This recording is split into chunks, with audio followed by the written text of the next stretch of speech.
And so I look back on those horrific things that happened to me, where I went through 18 months of my hell time with my first husband leaving me. And then I look at my father's suicide and just 5 months of dark, deep whole depression. And I literally flipped a switch that it was less than a week that my son passed away, that I decided it wasn't going to be like that. There was pain, but I wasn't going to suffer. And those are two different things.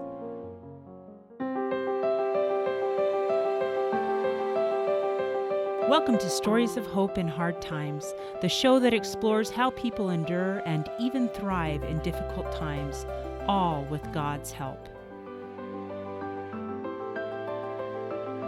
I'm your host, Tamara K. Anderson. Join me on a journey to find inspiring stories of hope and wisdom learned in life's hardest moments. Today, my guest is an amazing woman who has lived all over the United States. She seemed to change schools every year. She even had an experience as a foreign exchange student in Sweden when she was a junior in high school. Because of this, she loves to travel all over the world. A favorite pastime of hers is reading historical fiction, which as a busy mother, she doesn't get to as often as she would like. She enjoys working out and having self-improvement time, especially early in the morning, which I can relate to. That's the only time I can get stuff done too. She has 4 children, 4 grandchildren, a husband who is a full-time engineer and a part-time Army Colonial. She has received a Bachelor of Arts and a Master's in Economics from the University of Utah and has worked in sales for many years and even earned the #1 Senior Sales Rep Award. She currently has her own small trucking company, and the rest of the time she spends coaching. Her focus shifted 3 months ago, and we're going to talk a little bit about why in this interview. She has had several challenging situations she's had to deal with, including suicide in her own family. So, without any further ado, I am pleased to present Lark Galley. Lark, are you ready to share your story of hope? I am ready. Yes, thanks. Awesome. So you are just amazing. You're a world traveler, which is so fun, and you've seen lots of things. But we're going to dive into your life first. So let's talk a little bit. Why don't we start off with your first marriage and kind of progress from there? Sure. So years ago, it's, not quite 30 years ago, but somewhere right in there. I'm guessing maybe just close to 30 years ago as we count back. You get married and you sort of have the way life is going to be. And I look back now and I'm like, my life is nothing like the way I thought it was going to be. And so often we get caught up in the way we think things are. And we just need to turn things over and know that it will all work out for the best. But at the time, it didn't feel like the best. So we had been married for several years, and about, my late 20s, I'm thinking, hey, it's about time for us to have a child here. So it can't be that hard, right, to get pregnant? Yeah. It took me 3 years, and going to infertility clinics and all of these things, and the shots and in vitro and all of that, and nothing worked. Wow. And finally, I gave up, and I said, okay, God, I'm done trying to do it my way. And the interesting thing was, all through this, I was praying, because having a child, that seems like a good thing that God would want you to have, right? He actually told me no. Really? That was frustrating, but I said, fine, I'm going to do it anyway. And I kept trying, over and over. And after 2 in vitro and it didn't take, I said, okay, you're right. The answer is no. And I had an appointment with an adoption agency. Mm-hmm. And right before my appointment, I started getting those feelings. I'm like, I think I'm pregnant. How is this possible, right? Because I had stopped trying. Right. And I took the little test, and it was positive. Wow. And I was amazed. I'm like, okay, wow, that was interesting, right? Mm-hmm. That I had to go through all that. And I had no idea why. Right. But it was a good preparation for what was to come after that, right? Mm-hmm. Just being able to trust in God and rely on Him and the things that had happened during that time. And I was so excited. My husband was away on a business trip. He came home, and I sat him down, and I'm just so excited. And I said, honey, we've been trying so long. Guess what? I'm pregnant and I'm so excited. Mm-hmm. And I'm expecting that he's going to be so excited as well. Absolutely. Right. We'd been trying for 3 years, right? Yeah. And nope, he wasn't. He said, I don't want to be a father and I don't want to be married to you. And I was devastated. This came out of the blue. I mean, completely unexpected. No clue. Wow. And so for the next few months, every chance he got to start a fight, pick a fight, he started it. And I'm like, I'm not knowing what's going on. Mm-hmm. And I think he was just trying to justify leaving and trying to create problems so that he could feel justified in walking away from the marriage, which he did. This would have been just over 23 years ago, so 23 and a half years ago. He just walked away. I was 6 months pregnant. I felt like a teenage pregnancy where you're completely on your own. That's what it felt like as a 30-year-old. Wow. This was before cell phones, that they had cell phones, but not everybody used it. It wasn't at that price point, and we didn't use them like that. And so he was working out of state. He'd have to commute via the airlines. He was working for the airlines, and he just literally disappeared. Wow. So I had no way to get in touch with him. I had his work address, and that was it. Wow. Crazy. And so I'm actually in another state at the time. I was in California, living in California, working, and just devastated. I can't even imagine. So my whole foundation was just ripped out from underneath me because aren't you supposed to be married forever and you find your love and things are great? And they weren't great. And I was in a really dark place, probably for the next 18 months. I call it my 18 months of hell because first of all, of him just like being so abusive to me, trying to pick those fights and trying to like tear me down. And then him leaving, and I didn't know what was going to happen. I had hoped he would come back, but I had no idea of knowing. And because he traveled so much, I kind of hid it from a lot of people, friends or coworkers. I'm like, oh yeah, he's just on a trip, And so a lot of people did not know what I was going through, and compound that with all the hormones of the child, right? But that child was actually what saved me. Really? Tell me why. I had a purpose,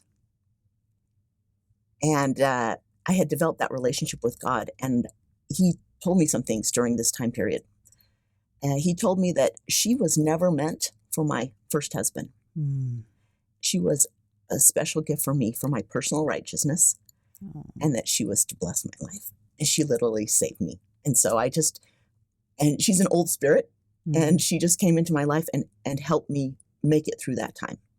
Yeah, it gave you a purpose, a reason to keep going. Exactly. Now, you mentioned before you were suicidal during this time. And is that what gave you the hope? Is I've got to take care of this baby? Right. She's there. It's important for me to take care of her. And I also, kind of figured out during this time, the reason why I didn't get pregnant for those last 3 years, what if I had gotten pregnant and my husband had bonded with her, then I would have had him in my life all the time. But now he walked away. He had no ties. He literally moved out of the country. Wow. And he was completely removed. And I never tried to stop him from being involved in her life, but he never made an effort to be involved, which in retrospect was probably a really ideal situation because after he left and I had the baby, and I just had these strong feelings like I'm supposed to be married, I'm supposed to have a husband, and this child is supposed to have a father. And I had to go through the divorce proceedings, with him being gone, complete abandonment, right? Not even having a place to mail documents to. Gosh. And then the way that the new man came into my life, right? And just the miraculous way that God provided, and that it was meant to be, that was the man that actually was supposed to be with me. And we've been married now almost 22 years. In August, it'll be 22 years, right? I mean, and we've had our ups and downs, but, he's been solid. He's been there the whole time. That's awesome. Isn't it interesting? Sometimes we look back on our lives and we go, oh, I get it now. But at the time we're sitting there questioning God and saying, why can't I have this happy marriage? Or whatever else it is. And God's like, give me some time. Exactly. And it does take time, which, I'm not a very patient person, and I don't think most people are. We want things right now. We want it the way we want it. We have an idea of how it's supposed to be, when in reality, God has a better idea. Yes. And what I learned through that was that God was there. He would provide. He would take care of me. Maybe not in the way I thought I needed to be taken care of, but I could rely on him. And I absolutely had that faith that no matter what happens, I would be okay. My family would be okay. And that's what I learned from that experience. Wow, that's powerful. It's a powerful lesson to learn early in life because life had a few more ups and downs for you, didn't it?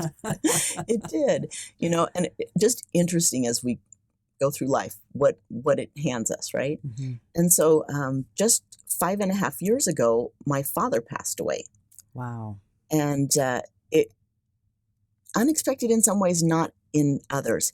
He had been bipolar for years, like his whole life almost. It was kind of genetic through my family. His mother, his grandmother, and all of this had gotten passed down through the family. And so a lot of my aunts and uncles, my cousins, some of my siblings have this mental issues, right? Their issues with their mental health.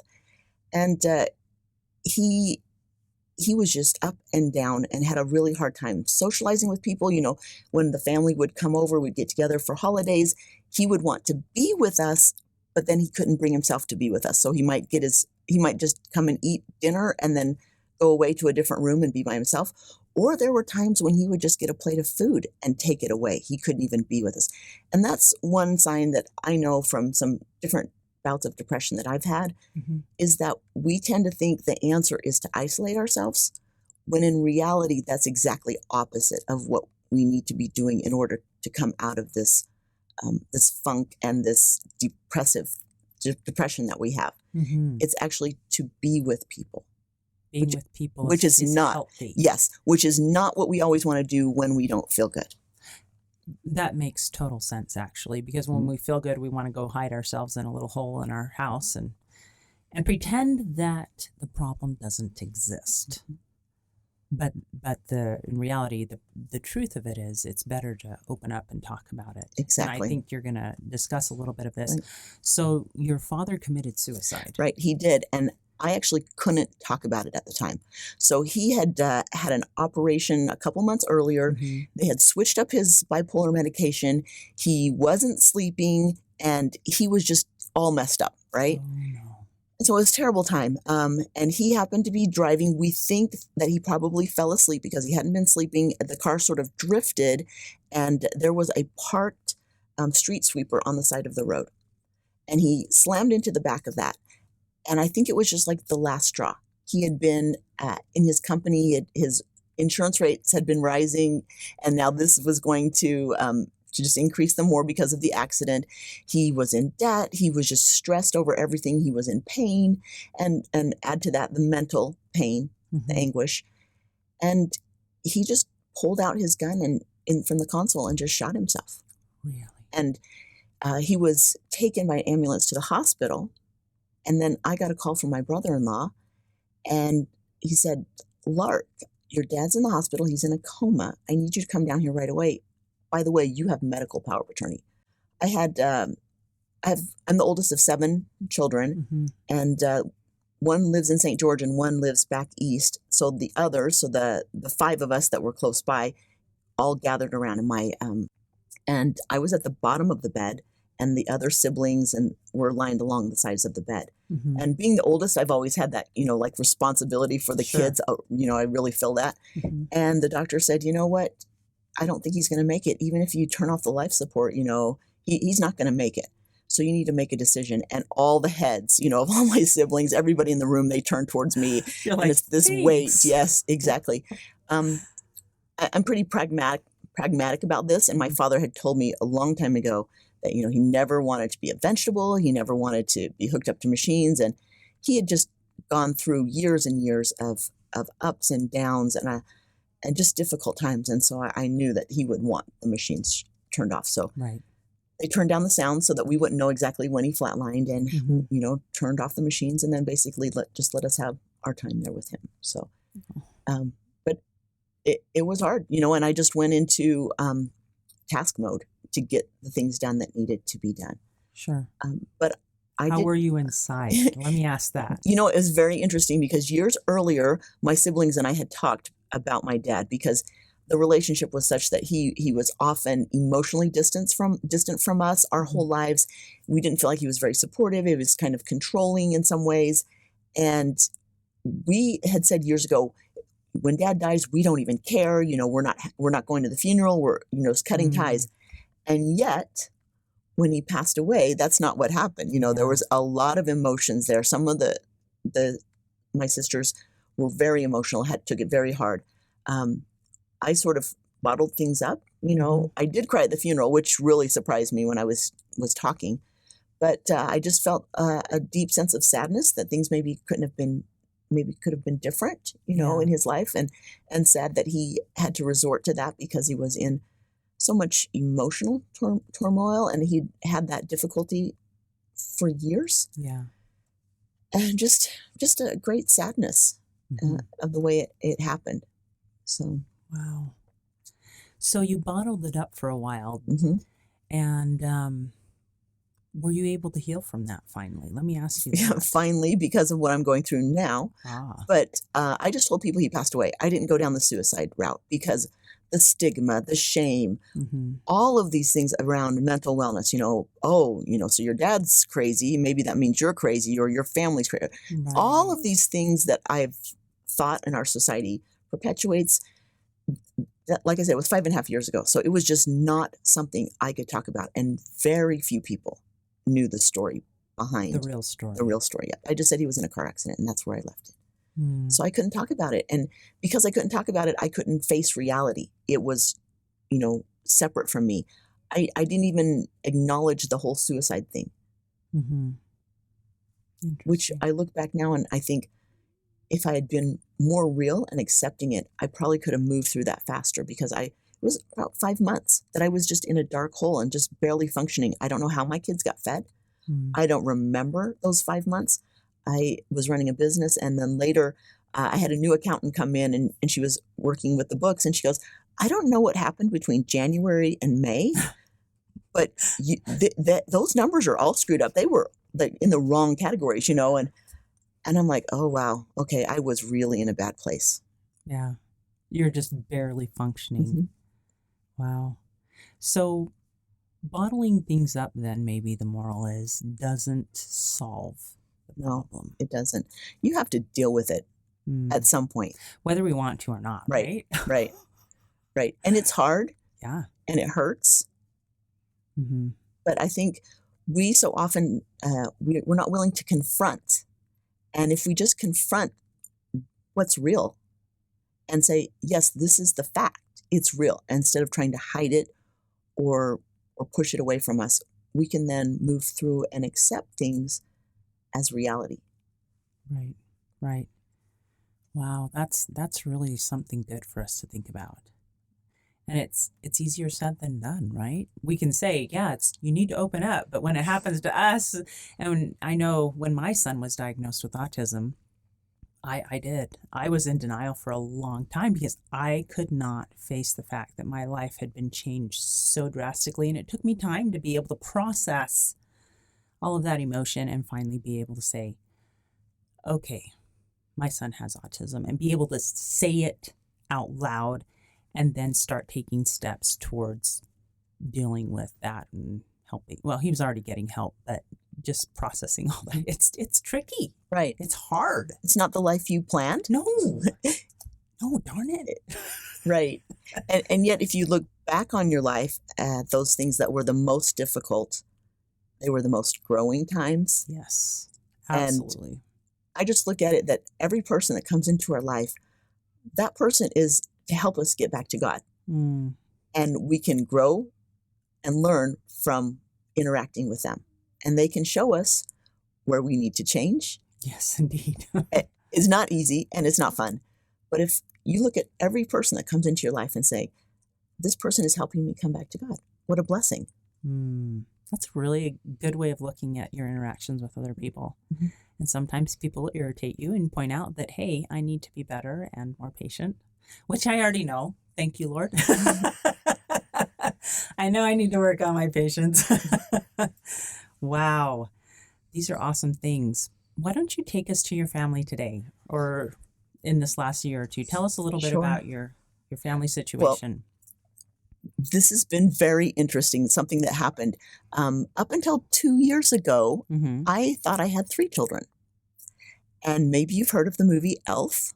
Yes. Yes, well, that actually happened to my family. Wow. Yes. Do tell.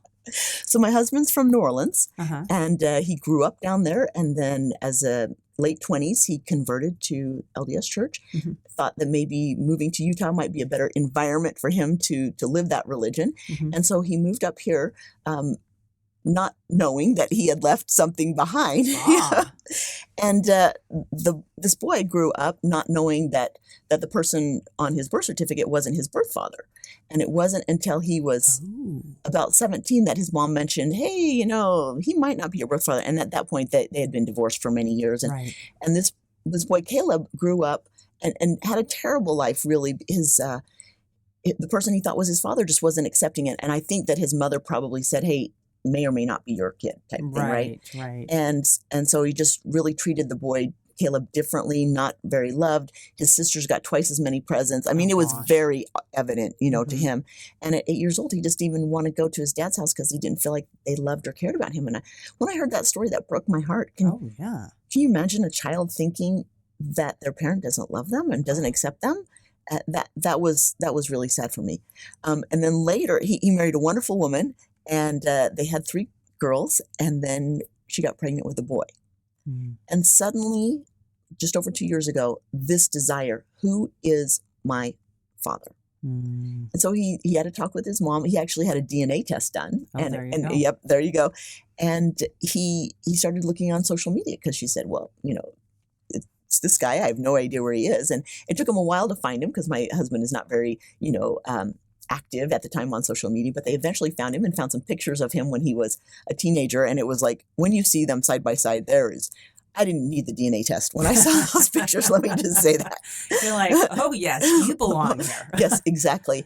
And so he actually contacted my husband right about early November. So we're coming up on 2 years. Mhm. And then my husband was like, Surprise. Yeah, exactly. And it took him a couple weeks to tell me because he was like, Mhm. oh, how is she going to take it? But I just was like, this is our responsibility. Mhm. He was 27 at the time. Wow. And I thought, let's take the DNA test. Let's find out. And my Mhm. husband's a numbers guy. He needed, engineer. He needed the numbers, even though they look like twinners, Mhm. Everybody else was like, yeah, no numbers needed here. But I will tell you, what a blessing. And the shock part was not just that there was a son, but Mhm. that he was married and had 3 kids with a boy coming soon after, right? Oh. So we were Grandma! yeah, exactly. And I was like, I thought I had several years, before that was going to happen. And so that whole process, I'm like, wow.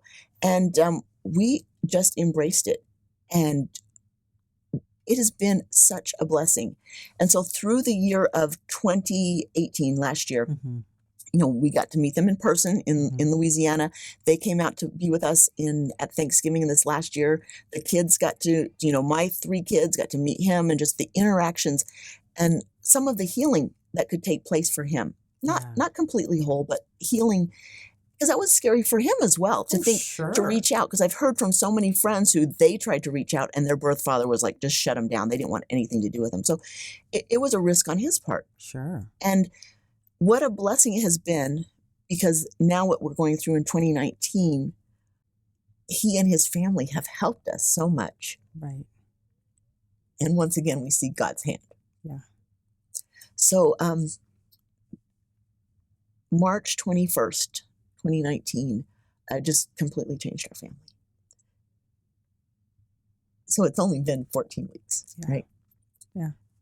And my son, who was 19 at the time, freshman at the University of Utah, Mm-hmm. he was studying mechanical engineering. This kid had a mind and spatial ability, exceeded his father, and was just from an early age. He just had all of these ideas and plans and everything. So it was absolutely the place he wanted to be. He had friends, he had hobbies. He and his dad and brother were going to go on a trip the next week. They had all of these things going. If you looked at him and his life, never would you have said, oh, he's suffering from depression Mm. or he's suicidal. Mm-hmm. Never would you have ever thought that. Mm. And so I was actually, I left early that morning because I was teaching a class. Mm-hmm. And my husband got up and he's listening for my son to get up, and he's not hearing anything because he needs to leave for school. Mm-hmm. And so finally he goes upstairs, knocks on the door, nothing. It's locked, which is kind of unusual. We don't always lock our bedroom doors, Mm-hmm. and he forces it open, and my son had shot himself. My husband is 35 years in the Army. Mm-hmm. He is a lieutenant colonel. He has been to Afghanistan and Iraq. He has seen some terrible things. He has had to make decisions that cause life and death in people, Mm-hmm. And yet this was the hardest thing he had ever gone through in his life. Imagine. And I had, up till that point, I had seen him cry twice in our marriage. And one of those 2 times was at his mom's funeral. Mm-hmm. So very stoic. He cried for 3 days. Just completely broken man. And unable to function. His heart was broken. Because he and my son were so close. Right. And what had happened the night before is my son had come home late from school, and Stephen, my husband, decided that was a great time to have an actions consequences discussion, which is never at night. And nothing he said was out of line, because as a parent, we want to make sure our kids understand their actions have consequences. And the week prior, he had been in a car accident, which he needed to come out of pocket for the deductible. Mm-hmm. And then that combined with 2 speeding tickets, because what 19-year-old can possibly be expected to control their speed, right? We were pretty sure he was going to lose his license, and we did get a letter the next week. So my husband was explaining, hey, this is the consequences of your choices over the last 6 months, Mm-hmm. which was kind of hard for a teenage boy, Mm-hmm. and sometimes they only look at right now. They don't understand we can make it through. It's not the end of the world, right? Yeah. And then my husband was kind of pressing him, how's your grades doing? Well, it's getting harder. My grades are dropping a bit. Okay, let's focus on this, et cetera, et cetera. And in the summer, you're going to need to work, make sure you have enough money for tuition, just all these things, right? Right. Nothing out of line. It just, I told him later, maybe 11 p.m. is not the best time. Everybody's tired. We don't need to do all that. And just maybe that was the final straw. It's like, it's just too much. Mm. And he just didn't feel like carrying on, right? So, of course, my husband blames himself Mm-hmm. for that. And my thought was, we didn't know what happened earlier in the day. We didn't know maybe if my son Christian would have chosen to take his life in a month, in a year. We can't know that, right? Right. So as far as like my husband being at fault, I don't see that. It was Christian that made that final decision there. But I also think when somebody does take their life, they're not in their right minds. Yeah. They're in a space where they're hurting. Mm-hmm. And all they can think of is that they just want to stop the pain. And I know years earlier, I had been in that space where it is like a physical pain. Think of like you cut your arm and that pain that you feel. That pain is inside you. But unlike your arm, you don't know if it's ever going to heal. Yeah. And you just want it to stop. You don't care how it stops. You just want it to stop, right?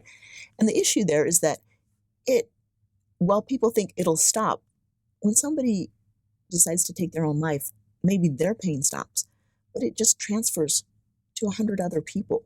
Mm. And it gets compounded, and there are no answers, and it just hurts. Yeah.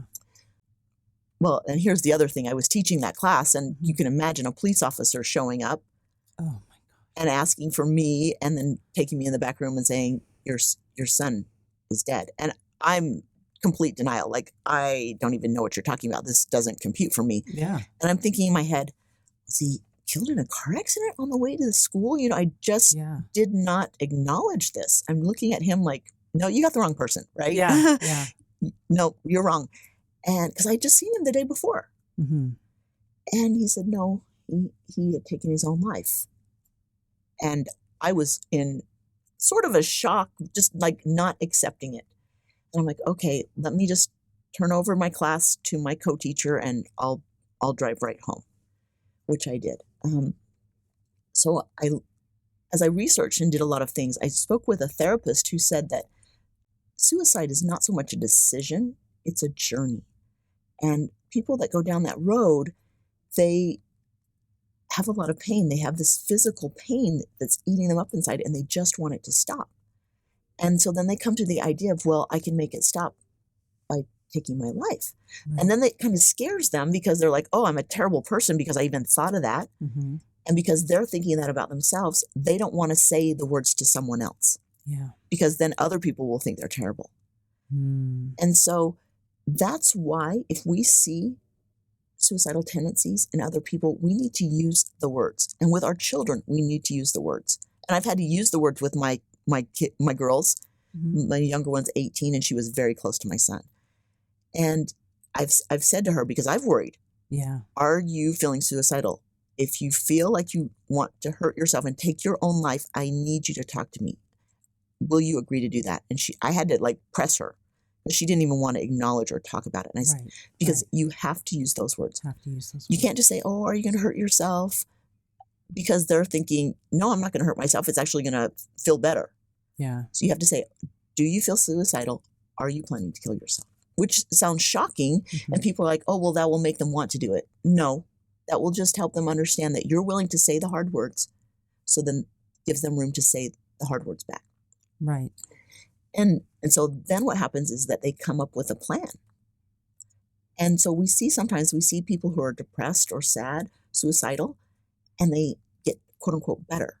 Mm-hmm. Well, they're not better. They've just created a plan that they know they can execute at any time. Mm. So 3.5 years prior to my son's death, he was having, once again, a talk with my husband, and my husband's like laying it out. Okay, these things, and you need to do this and this. And as parents, we want to help our children, encourage them, but we're walking this fine line of, did I push too much? Did I not push enough? Yeah. It's so hard to know. It is hard to know. And so he was talking with him, and because of the training my husband had received in the military, he noticed my son sort of disconnected with his eyes. He just noticed some body language there. Mm-hmm. And he had the thought to ask my son, are you feeling suicidal? Mm. And my son, who was 15, almost 16 at the time, said, yes, I am. It was a Sunday night. My husband immediately got on the phone. There's a special number the military have. Was able to get an appointment for my son the next day. So we said, okay, Christian, are you going to be okay through the night? Let's talk about it. If you need something, made it through the night. And then I took him to the therapist the next day. Right. And I'm waiting in the hall. He's having a talk with the therapist. Then I come in and she says to him, do you want to tell your mom or should I? Mm. And he said, no, I'll tell her. And he said, Mom, I don't believe in God. I believe in science.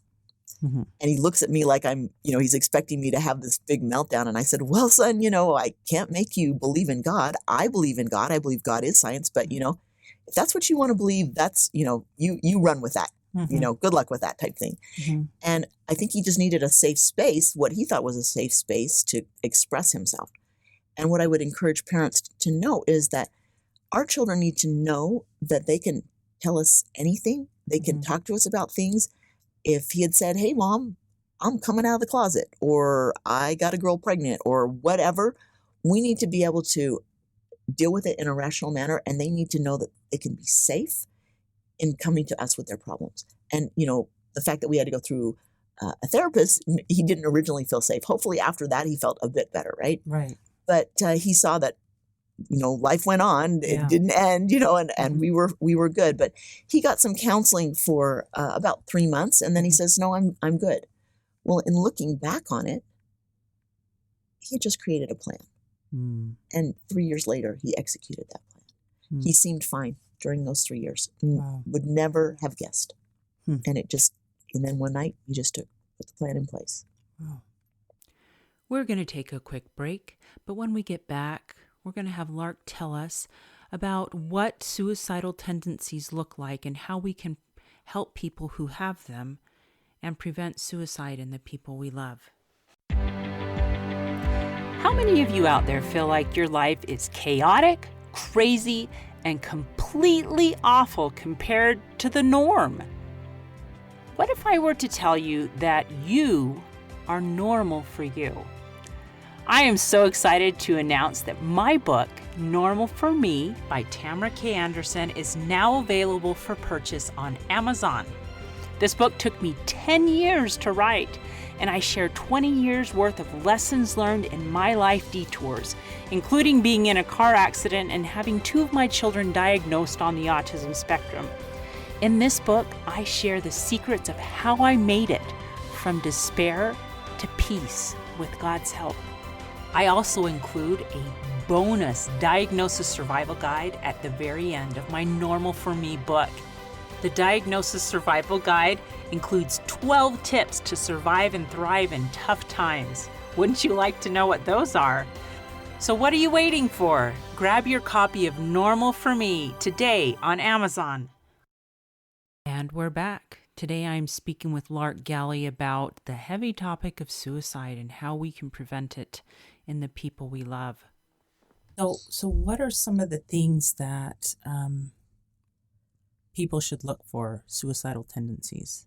So sometimes you'll have a hard time really knowing, right? Yeah. And that's what's kind of scary. But we need to be willing to have the conversations with other people, the hard conversations, and bring it up and talk about it, because that's what I'm doing right now is like, let's talk about this so that it gives other people a safe place to say, I've been experiencing this. And the more I've been talking about it, it amazes me how many people feel comfortable coming and telling me, I tried to take my life 20 years ago, or I tried earlier this year, or I've been feeling really depressed.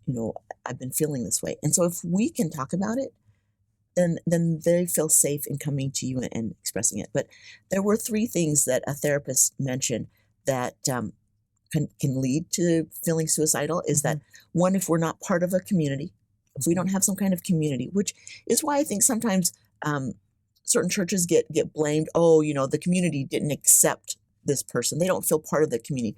Well, however they are, just accept them and let them be. It doesn't mean you have to embrace their lifestyle or whatever they do, but just, you can still be nice and kind, right? Yes, absolutely. So community is important. And then they need to feel like they belong. And that's why a lot of times we see a lot of people who take their own life because they're on the fringes. They don't feel like they belong. And then finally is that they feel like they're a burden to their family. And we need to be so careful because they just feel like there's so much turmoil. My family would be better off without me. And they really, truly believe that they're doing everyone else a favor by taking their life.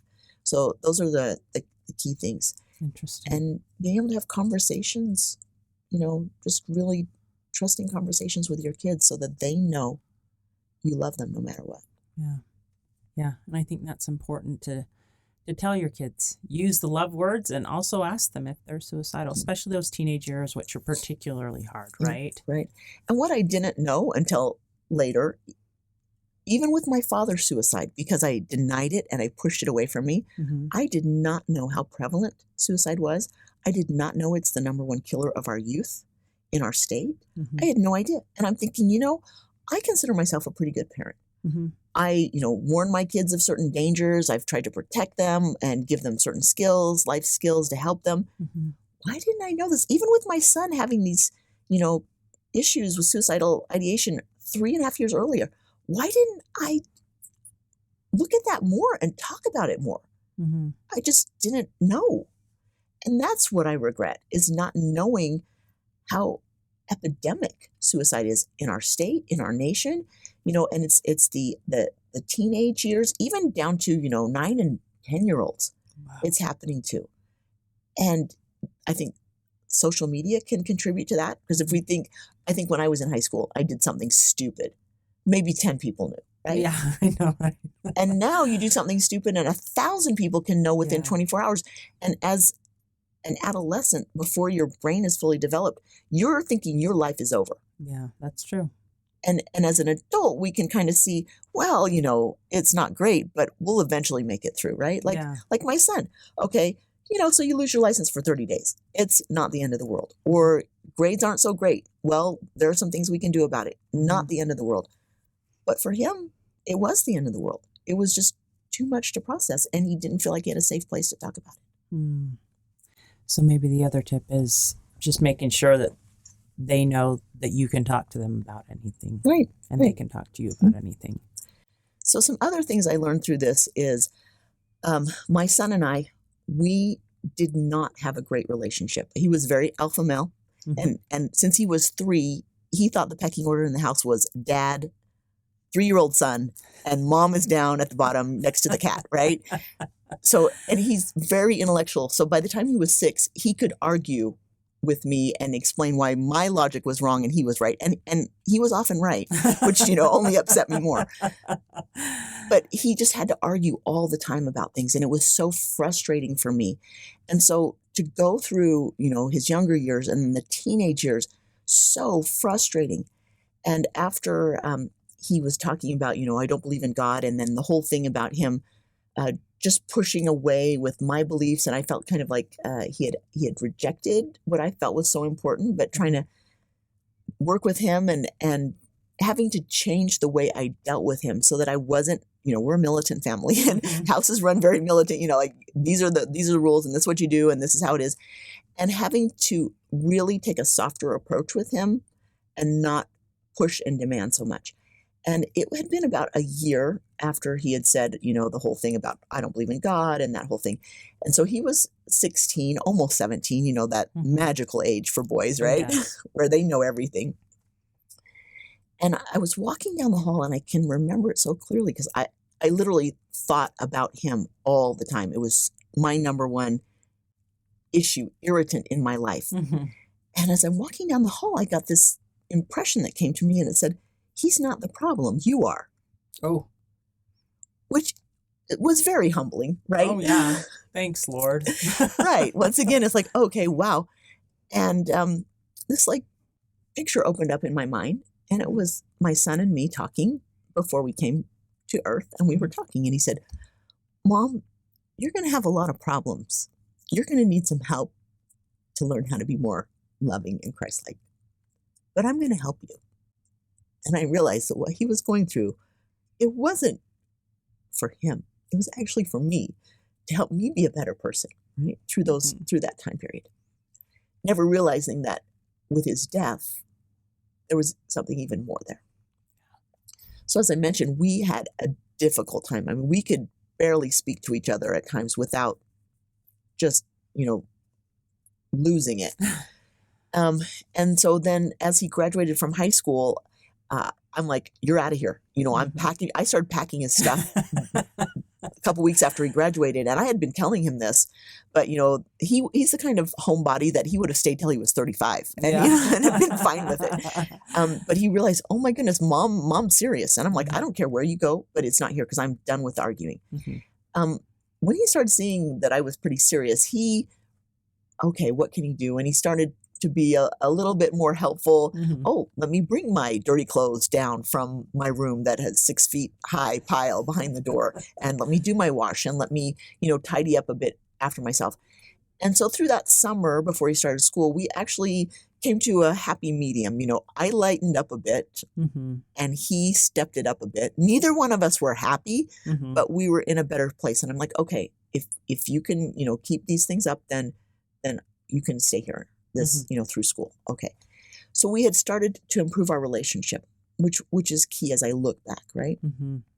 And then something my daughter said a couple weeks after my son passed away is that she said, Mom, you were always trying to improve your relationship with him. She noticed what I had done. I was always reading parenting books. Mm-hmm. I was listening to different classes, taking courses. I was getting counseling help, parental counseling, all of these things, literally up until the day he died. I was specifically doing things to try to change the way I parented him. He was 19, right? Mm-hmm. And I had been doing all these things, very active, because it was such a concern to me. And one of the things I did right before he died was listen to this book on tape called Real Love by Greg Bear. Mm-hmm. And it changed the way I looked at things. And it allowed me to say, real love is wanting another person's happiness more so, than your own happiness, and accepting them for just who they are without, any expectations. Mm-hmm. And I realized that, we all do this as parents, and, we were probably raised this way as well, that our parents have expectations and they show us by their facial expressions that whether they're happy or not. And, I certainly did that for my kids, and they learn very quickly what's going to get happy looks from the parents versus sad looks. And so I went out, had a talk with each of my kids individually. And 2 weeks before my son passed away. We went out to dinner together by ourselves. Dad was out of town. And for an hour, he talked to me. Mm. And this is a kid who couldn't talk to me for 5 minutes. Wow. And we talked about that and, how mom and dad could have parented differently and maybe all of that. And I just ended, he talked a lot. And I said, parents aren't perfect. We really try to do the very best we can. And yes, we probably could have done some things differently, but we did the best we could at that point. And I look back on that and our whole, earlier life of just fighting and being unable to express what we needed and wanted from each other. How grateful I am that at least we could have had that talk and we could have been in a better place than to have regret for not trying to improve that relationship. Right. So how, as a parent, do you process all that grief and move forward? Where have you been able to turn, and how have you been able to finally talk about suicide this time around? Right, because that did not happen at the very beginning. So my son died on a Thursday. Yes. And finally on Saturday, I posted on social media, our son passed away. And that's kind of where I left it, because once again, the shame, the stigma, the judgment. Oh my goodness, they aren't good parents, or what was wrong with their son, or what's going on? Why didn't they know? All of these things, I just couldn't deal with that. I was okay, talking to friends or family about it if they asked. I would say that, but not on social media, right? You never know what's going to come back. But then what happened over the next 3 days is that friends started reaching out to me. And these were concerned moms who had children, teenagers, who knew my son. And they told me, my daughter took a bottle of pills last year and she was in the hospital for a week and we barely saved her. And now, we're so concerned. We live in fear that she's going to try to do something again. Another mother told me, my son's already been in a dark place. And now, now that he knows about your son passing away, it's just like, I'm afraid where that might go. And then I had a sister who has a son that's very close in age to my son. They were very close to get, palled around a lot. He was out of state at college. She didn't even tell him why. She just said, get on a plane and come home now. Because where he was emotionally, she knew that he could not be left alone. Right. And then I had a sister of a friend of mine reach out to me and say, my son, who's 17, we have been on 24/7 suicide watch with this boy for the last couple of years. I couldn't even imagine that. How could you, cope with that? How could you think, I might not see him tomorrow, How devastating that would be. Yeah. And so all of these people started reaching out to me and telling me their story. And between Saturday and Tuesday, I realized that this wasn't about me. It wasn't about shame or guilt or anything. This was about saving these children. Yeah. Because what I was concerned with was the copycat that happens so often. There was a school in a town over last year. They had 6 suicides within a couple months. Wow. And it's because one does it and the next and the next. And I couldn't change what my son did. Right. I can't change if another child chooses to take their life. What's the only thing I can do? I can change me. I can do something different. And that's when I said, I'm speaking up.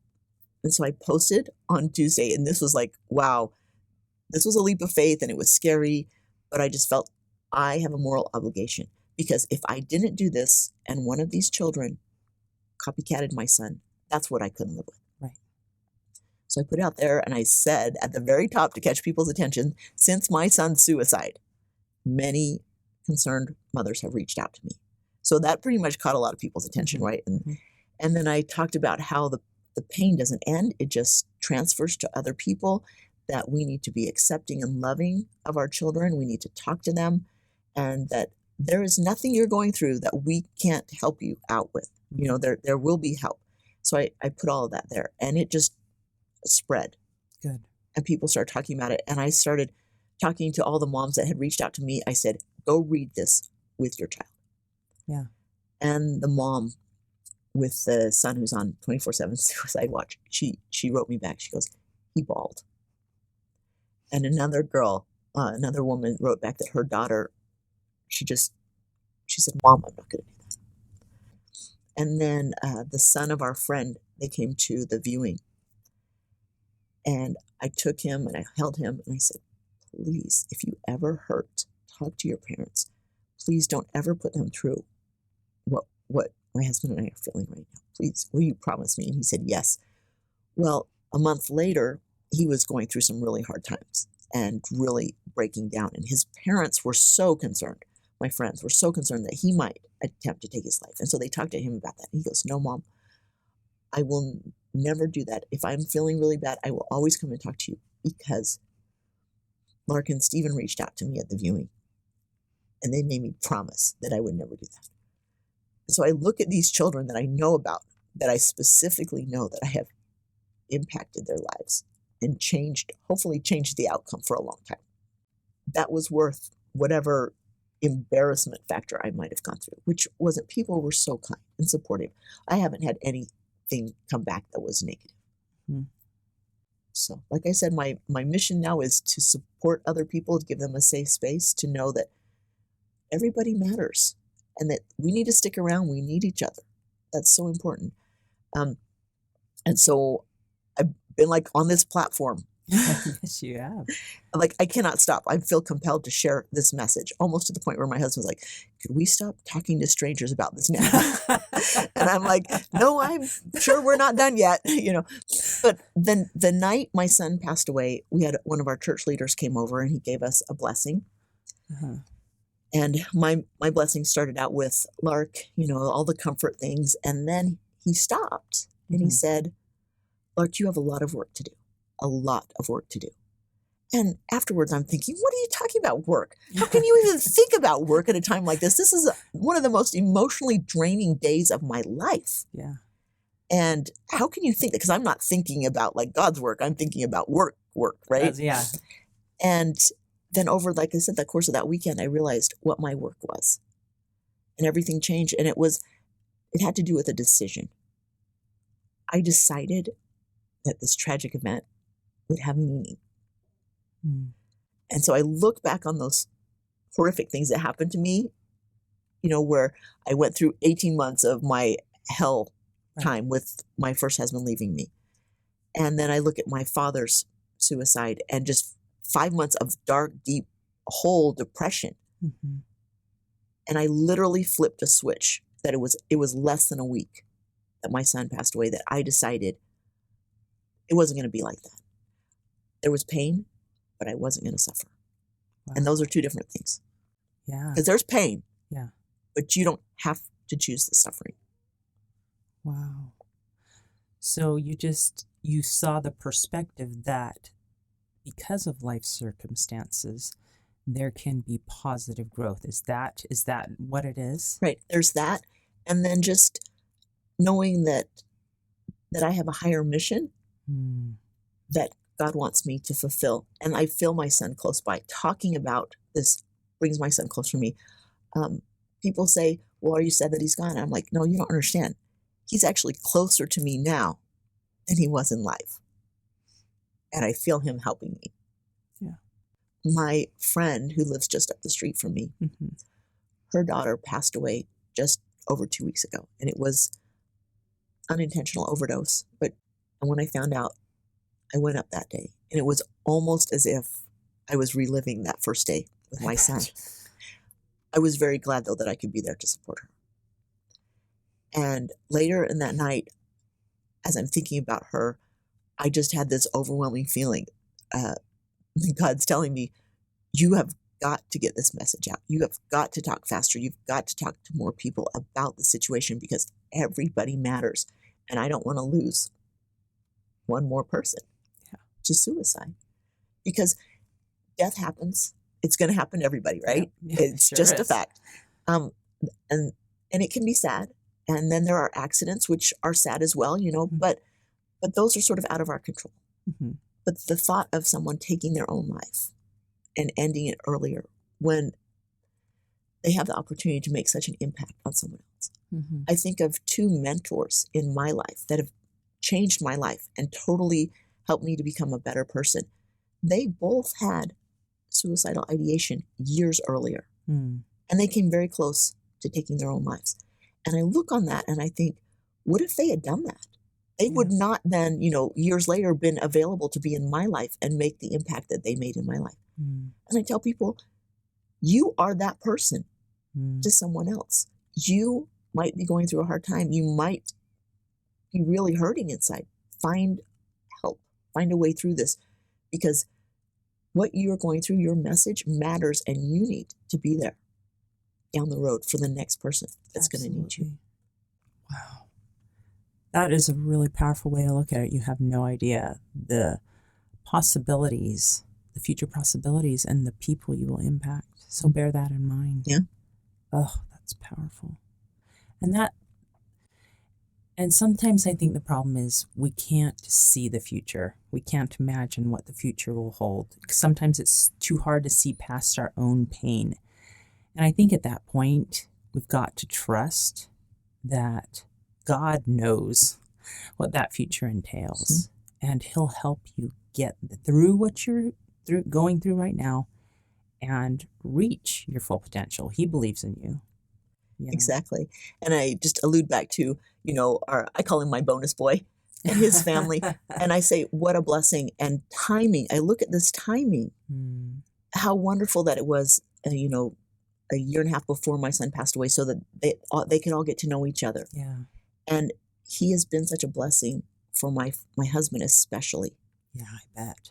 He still has a son alive, right? Yeah. And the grandkids, right? Oh, yeah. That has meant so much, that he has kids, grandkids, they just love you, right? No matter what. He can do no wrong. They love Papa. What a blessing. Yeah. Lifesavers, literally lifesavers. Mm-hmm. And that's another thing that has happened afterwards, is that, the grief and just dealing with it. I've got my kids, different levels of where they're at. The 18-year-old won't even talk about it. Right. She gets angry, and my other daughter wants to chuck her corporate job and go move to the wilderness. And I'm like, oh, please, you have a mortgage. So different levels. And then my sometimes frustration with them at different levels, and my husband, and I'm like, okay, I've processed, I've moved on. Let's move through this and find meaning in this and make a change and help other people. That's how I'm dealing with this. And they're not where I'm at, which I've had to allow everyone to be in their own space. And then I can see why marriages and families fall apart after a tragedy like this. And the number one thing we have to do is do not blame. Don't blame yourself. Don't point the finger at anybody else, because it's easy to do, and you always want to look for, the scapegoat, or how can I justify this? Who's going to take the blame? That's how things fall apart. Right. So what is the right thing to do? I mean, obviously give people their space, but after he passed away on the Thursday, a lot of phone calls on that weekend, Saturday and Sunday, and then I just remember thinking on the Sunday, and I started to spiral down into a really dark place. And I'm like, I know he hated me. I know he thought I was a terrible mom. I was never good enough. All these thoughts, and I was in this dark place. Well, during the course of the next week, over time, I had 3 different people reach out to me. And all 3 of them said, Lark, I have a message from your son.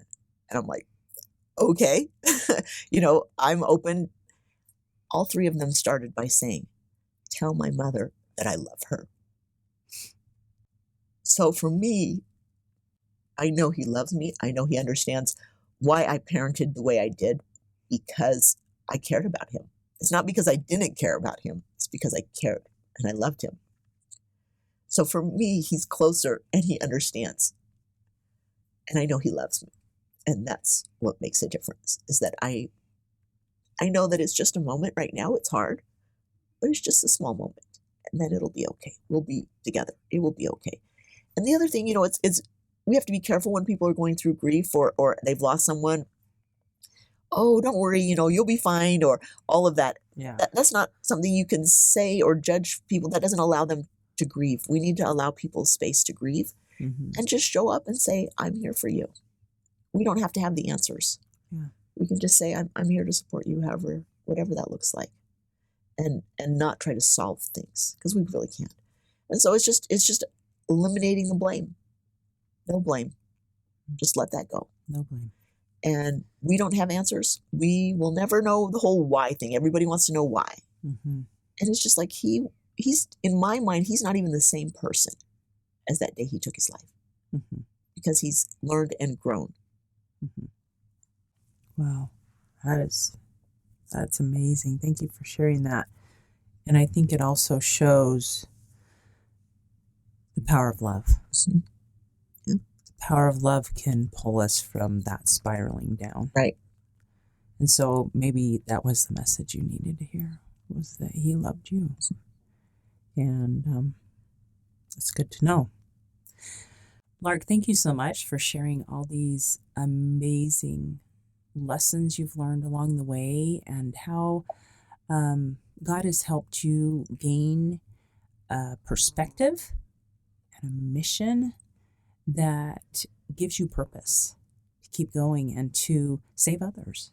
I think that's a beautiful and powerful mission. And I think that's what God wants us to do. He wants us to reach out and help one another in these hard times, and build these communities, as you say, communities that are safe and loving for everyone. So is there any favorite Bible verses that you have found especially comforting on your journey?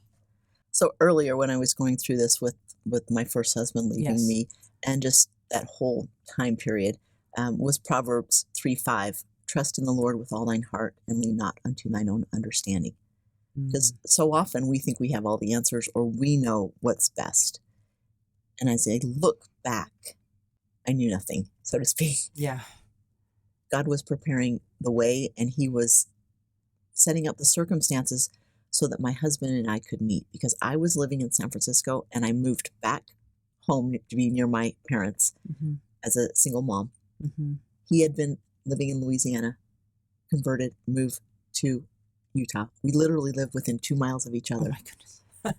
and came into contact with each other. And I look at that, how could I possibly have planned or orchestrated that? Yeah, you couldn't have. It's amazing, right? And That's God. That's God. And that's what, just let him take care of things. Mm-hmm. We are so intent on taking control, Mm-hmm. and that's not our job. Our job is to just move forward and follow the promptings that he gives us, and he'll work it out. And that's what I've been doing with my current mission now. Mm-hmm. Okay, because when I really felt that mission, like, you need to get this out there, and I do business coaching. I don't live in the soft, fluffy, state of all of that. And I said, God, I will do whatever you tell me to do, but you have got to open doors. You have got to guide me. You've got to help me. And so I would listen to these nudges, and my thought was, how do I get my message out there? And the thought came, be on other people's podcasts. And I'm like, Mm-hmm. oh, brilliant, right? Mm-hmm. And then a couple of days later, I found out that I was told I was writing a book, and I'm like, great, lots of free time. I'm writing my book. So, and then I was like, I don't know where to go with this. And he brought someone into my life who said, oh, I have a publisher, and let me see if they want to take that. Yes. So now Morgan James, the publisher, a huge publisher of faith-based books, Fantastic. said, I'd very much like to read your manuscript, right? So now I'm writing it, and doing all of that. And so I look at these things, and I just have to trust in God, right? Yeah. Now you're on your journey. Yes. Now it's my turn. So then the other one for right now in my journey is Esther chapter 4, verse 14. And it says, and who knoweth whether thou art come for such a time as this? Mm. Because I look at all the things that have happened in my life and all my experiences, my work experience, opportunities for training and learning. And it wasn't for me. It was for my mission right now. Your message. God's message. Exactly. People matter. Right. They do. Yeah. And we need to talk about this and create a safe space. And so what was interesting is I had been creating all of these business coaching programs, Mm-hmm. and I had to call up my clients and say, I don't want to do that anymore. I have no desire, to talk about like helping you improve your business. I want to talk about what's inside you. And so I've switched all my courses. I've created this course called Emotional Self-Reliance, Mm-hmm. which 3 months ago, if you'd said I was doing anything with the word emotional in it, I would have said, no, you've got the wrong person, right? Right. Or even if you had told me that I'd be talking about suicide, I'd be like, oh no, now I know you're crazy, right? Yeah. And here I am, I can't talk enough about it. Right. You're driven. Yes, I am driven. I'm absolutely driven to talk about it. And so I'm just changing everything and how I'm trying to help people find value in their lives, because I know throughout my life, even though I've done some amazing things, I never felt good enough, or one more achievement and then I'll be good enough. And I look at my son who took his life and I think he didn't feel that value either. And so if I can help people see their value inside, that they're valuable just for who they are, just because they showed up. Yeah. They didn't have to do anything. Yeah. That's what I want to instill in people, is that they have value. And so I'm creating all these courses and talking to people. So if they want to know about that, it's on my website, Lark Dean Galley. So Lark Dean, DEAN Galley. And I'm offering a free module to my emotional self-reliance course. Awesome. And then also I'm going to be putting up a speech that I did recently that says, events do not define you, and that you do not have to take your identity from all of these things that have happened to you through your life. You can make that decision. That's my word. Decide. Just decide that it's going to have meaning. No, that's beautiful. Find meaning in your tragedies, but don't let them define you. Right. Yeah, that's fantastic. And we'll reference all these things in the show notes for sure, so that other people can find them. If people have resonated with your message here and want to get a hold of you, would they visit you on your website or? Right. They can get to my website. There's an email address there they can connect with, or Facebook, Living Life with Lark Dean Galley. They can find me there. Thank you so much for being willing to dive deep and share your emotional roller coaster, so that hopefully others don't have to go on that same roller coaster. Exactly. So thank you for being willing to share. My pleasure. Hey, thanks so much for listening to today's show. I know that there are many of you out there that are going through a hard time, and I hope you found things that have been useful today as you listen to the podcast. If you would like to access the show notes from today's podcast, visit my website. It is storiesofhopepodcast.com. That is where you'll find favorite quotes from today's episode and shareable memes. And those are fun because you can share them with your friends on social media. You will also find the links mentioned throughout today's episode, so you don't have to remember what those were. And also all the tips that were shared. Sometimes tips are shared so much throughout an episode you forget. What were those great things? So go to the show notes, storiesofhopepodcast.com, to look up these fantastic resources. If someone kept coming to mind during today's episode, perhaps that means that you should share this with them.